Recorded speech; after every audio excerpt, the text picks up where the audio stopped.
1988 பிப்ரவரி 26 release ஆன படம் தான் உரிமை கீதம். பிரபு கார்த்திக் இணைஞ்சு நடிச்சிருப்பாங்க. ஆர் வி உதயகுமார் இயக்கிய முதல் படம். அதுக்கப்புறம் ஒரு முன்னணி இயக்குனராக மாறினாரு. இந்த படத்தை மனோஜ் கேன்கிற இரட்டையர்கள் மியூசிக் பண்ணியிருப்பாங்க. அவங்க ஆபவண்ணனோட ஆஸ்தான இசையமைப்பாளர்.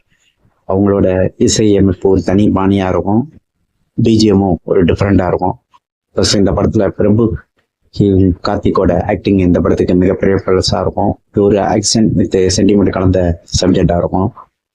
விறுவிறுன்னு திரைக்கதை மூலமாகவும் ஆர் வி உதயகுமார் நல்லா பண்ணியிருப்பாரு.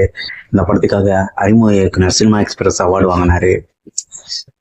பிரபு கார்த்திகை எல்லா தரப்பு ரசிகர்களும் ரசிப்பாங்க. அது இவங்களுக்கு ஒரு மிகப்பெரிய ப்ளஸ் பாயிண்டா அமைஞ்சது. அதனால இவங்க படங்களை எல்லாரும் ரசிச்சு பார்ப்பாங்க.